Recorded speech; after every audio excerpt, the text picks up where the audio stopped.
Have you ever woken up at 3 a.m., staring at the ceiling, doing mental math about your savings, and wondering if it'll be enough to last? If yes, you're not alone, and you're about to feel a whole lot better about it. You know, it's funny how life works. We spend our younger years dreaming about those golden days when we'll finally be able to kick back, sip our tea on the balcony, travel a little, maybe spoil the grandkids, and, for once, not worry about deadlines, bosses, or alarm clocks. But when those years finally arrive, a new kind of worry shows up, uninvited, and quietly takes a seat at the table. It's not about office politics or missed promotions anymore. No, it's about whether your savings will last, how to stretch your pension without stretching yourself thin, and how to stop that little voice in your head from constantly whispering, "Is this enough?" If you've ever found yourself staring at your bank statement a little longer than you'd like to admit, wondering how to make the numbers work while still enjoying your life, you're not alone. And I want you to know something right off the bat. It's never too late to turn things around. Whether you're 60, 70, or 80, you still have the power to shape your financial future. Retirement doesn't have to mean financial stress, and today, we're going to talk about exactly how to make that happen. This video is all about simple, smart financial planning tips to help you feel more secure, more in control, and a lot less anxious about money in your retirement years. You don't need a finance degree, and you don't have to give up your little joys. The goal here isn't to pinch every penny until it screams. It's to make your money work smarter for you, so you can enjoy the years ahead with peace of mind. Let's dive into it, starting with something that might surprise you: understanding your actual expenses. Most people assume they know what they spend in a month. A few groceries here, a doctor's visit there, a little something for the grandkids, and maybe a dinner outing now and then. But you'd be amazed at how quickly those little things add up. I recently spoke to a dear friend of mine, Mira, who's 67 and retired last year. She swore she was only spending around 40,000 rupees a month until we sat down and listed out everything together. Turns out it was closer to 55,000 rupees. The culprit? Little untracked expenses like cab rides, home delivery fees, and those one-time gifts that somehow happen every other week. So here's what I'd like you to do. Take a notebook or open a note on your phone, and for 1 month, write down everything you spend. Every single thing. Even that 20 rupee tea you grab while out on your evening walk. At the end of the month, total it up. You might be shocked, you might be relieved. Either way, you'll be informed. And knowledge, my friend, is financial power. Because once you know where your money's going, you can decide if it's really going where it should. Now, once you've got a clear picture of your expenses, the next step is to split them into two simple categories: needs and wants. Needs are the essentials: rent, utilities, groceries, medicine, health checkups. Wants are everything else. That new phone you don't really need, but like. That extra TV channel subscription you barely watch. Or those impulsive online shopping sprees that somehow always involve kitchen gadgets. And here's the trick.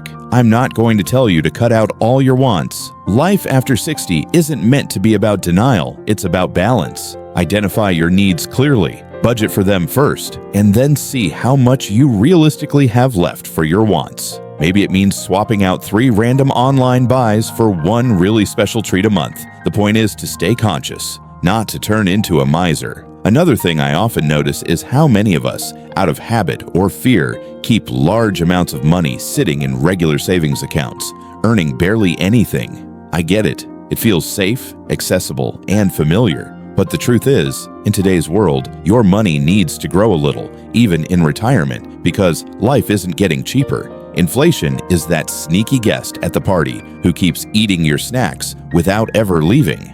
Now, I'm not suggesting you gamble your pension in high-risk schemes, but there are safer, smarter options tailored for seniors.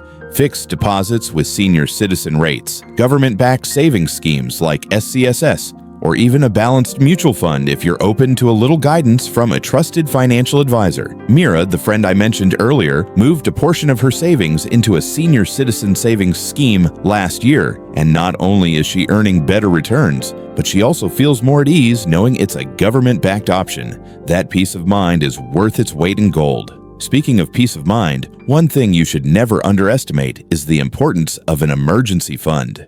Retirement doesn't mean life stops throwing curveballs. A sudden medical expense, a repair for your old car, or even an unexpected family situation. These things still happen. And when they do, you don't want to be dipping into your regular monthly budget or breaking a long-term investment. A simple way to build this is to set aside a portion of your savings into a separate account. Ideally, one you don't touch unless it's truly urgent. Aim for enough to cover at least 4 to 6 months of essential expenses. It sounds like a lot, but you don't have to save it all at once. Build it bit by bit. Even small, regular deposits can grow into a safety net that lets you sleep better at night. And that brings me to one more thought I want to leave you with for now. Retirement isn't about stopping, it's about shifting gears. It's your chance to finally live on your own terms. And money, while important, should never be the thing holding you back.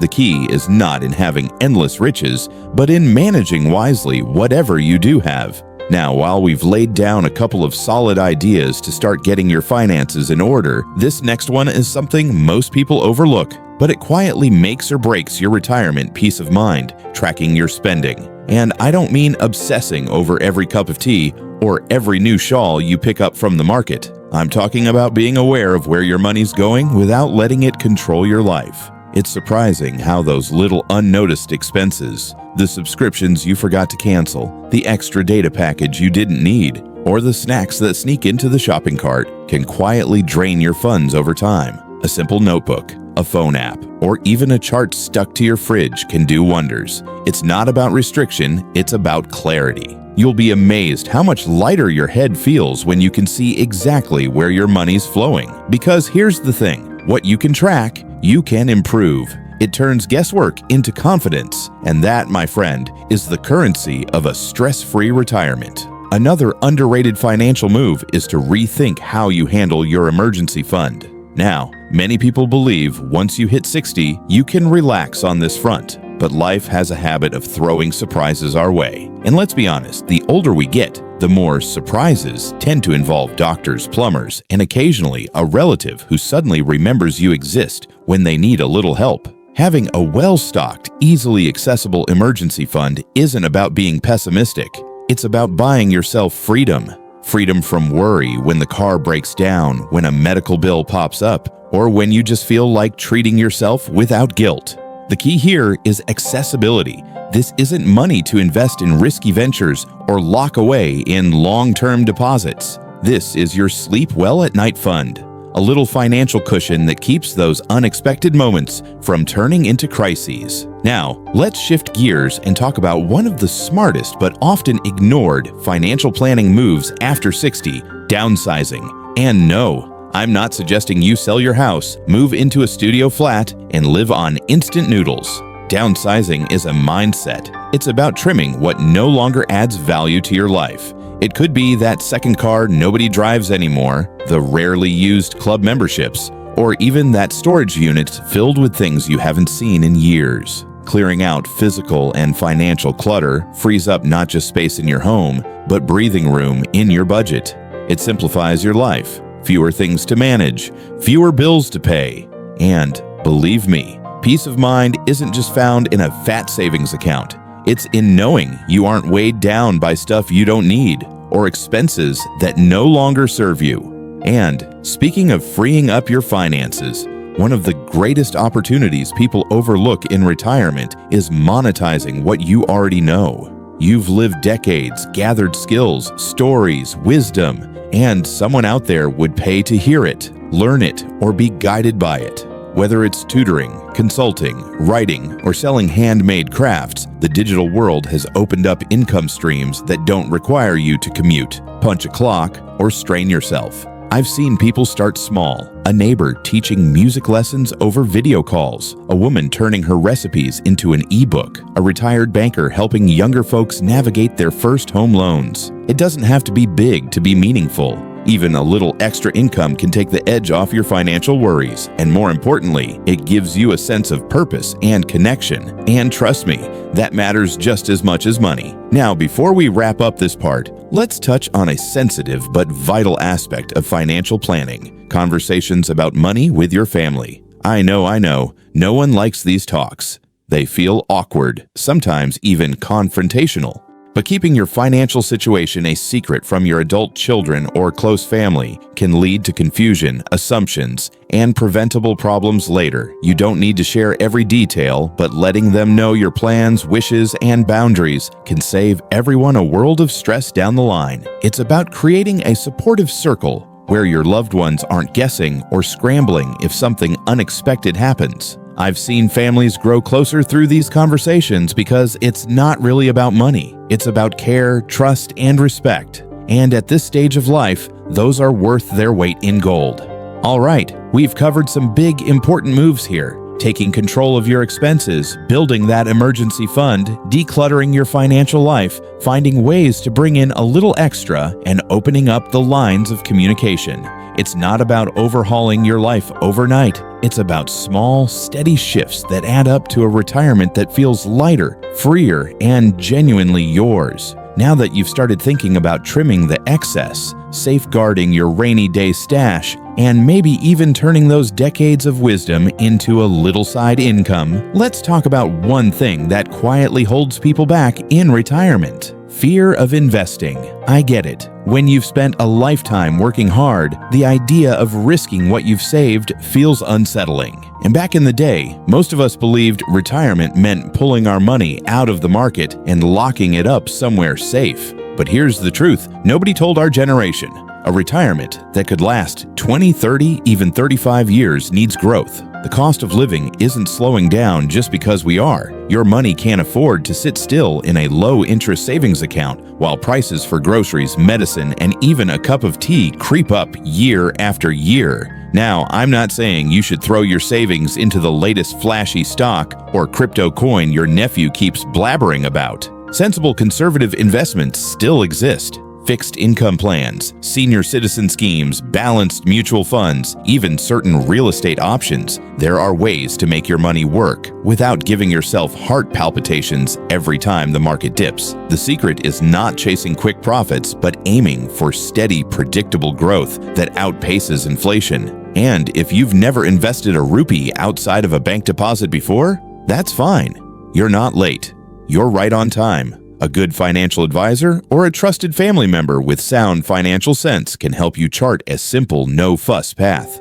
Remember, you didn't work this hard all these years just to let your money gather dust while life gets more expensive. Another thing many people underestimate is the power of reviewing and updating their financial documents. Wills, nominee details, insurance policies. These aren't just legal papers you deal with once and forget about. Life changes, family situations evolve, and it's far too common for people to leave outdated paperwork that later turns into a legal headache for their loved ones. I've seen cases where old nominees were never changed or crucial documents were missing, leading to family disputes and unnecessary court battles. Take a quiet afternoon, a cup of tea by your side, and go through those papers. Make sure everything reflects your current wishes.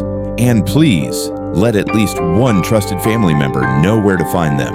It's not being morbid, it's being wise. It's ensuring your hard-earned savings and belongings go exactly where you intend them to, without drama or confusion. Now let's touch on a more personal, often overlooked financial factor, your health. Because let's be honest, after 60, health expenses don't wait politely for you to be ready. They show up uninvited, and without proper planning, they can chew through your retirement savings faster than you'd expect. Which is why having solid health insurance isn't a luxury, it's a non-negotiable. Even if you already have a policy, take the time to review it. Are the coverage limits enough for today's medical costs? Does it include critical illnesses? Will it cover you comfortably in your 70s and 80s? Medical inflation is very real, and the bills we saw 10 years ago are laughably tiny compared to what hospitals charge today. The peace of mind that comes with knowing you're covered, no matter what, is worth every penny. And here's something else. Investing in your health today, not just through insurance, but by staying active, eating sensibly, and keeping your stress low, pays you back in the form of fewer hospital visits, fewer medicines, and fewer days feeling like a prisoner to illness. I've met too many folks who neglected their well-being chasing wealth, only to spend that very wealth trying to buy back health later.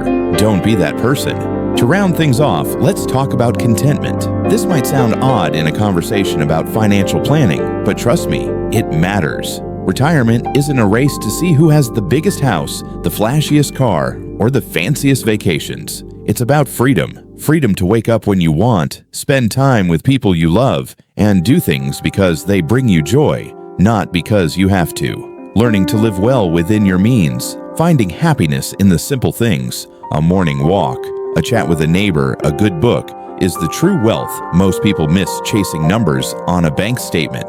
The truth is, no amount of money will make you feel secure if your mind's constantly comparing and competing.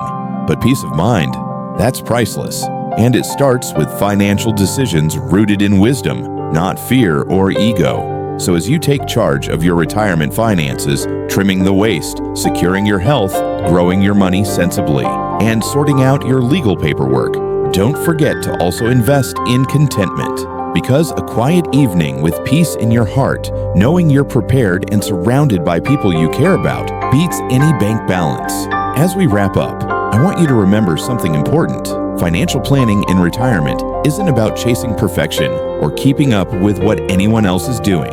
It's about creating a life where you feel secure, valued, and at peace with the choices you've made. Too many people reach their golden years believing it's too late to fix mistakes or too complicated to start fresh. But here's the truth. You're never too old, too late, or too inexperienced to take control of your money. And honestly, the fact that you're here watching this video, thinking about your future and your loved ones, already puts you ahead of the curve. Most people avoid these conversations until a crisis forces their hand. But you're choosing to be proactive, and that's something to be proud of. Now, before you click away and get back to your day, let's take a moment to reflect. Which of these tips feels most doable for you right now? Is it trimming down unnecessary expenses, dusting off that insurance policy, or maybe just sitting with a cup of tea and finally reviewing those old financial papers you've tucked away for years? Whatever it is, commit to taking that one small step today. Not tomorrow, not next week, today. Because small, steady actions build unstoppable momentum. You don't have to overhaul your entire financial life overnight. You just have to start. And once you do, you'll be amazed at how empowered and calm you'll begin to feel. That lingering worry in the back of your mind about money running out, about being a burden, about not having a plan, it starts to shrink the moment you take your financial future seriously. And hey, while you're at it, why not share this video with a friend, a sibling, or a neighbor who might be quietly worrying about the same things? One conversation, one bit of advice can make a world of difference to someone else too. It's time we normalized talking about retirement plans, wills, and health cover at Sunday brunch, right along with cricket scores and favorite pickle recipes. If you found this helpful, go ahead and give this video a thumbs up. It tells me you'd like more of this kind of honest, down-to-earth advice. And if you haven't already, hit that subscribe button and join our little family here. This channel isn't about complicated finance theories or intimidating money jargon. It's about real talk for real people who've lived, loved, and learned enough to know that life's too short to stay stressed about things you can fix. So, here's to you. To wisdom earned, lessons learned, and to the peaceful, comfortable, and joy-filled retirement you truly deserve. Thank you for spending your time with me today. Stay safe, stay happy, and remember, your best years are still ahead, waiting to be claimed. Do subscribe to keep the circle growing. I'll see you in the next one.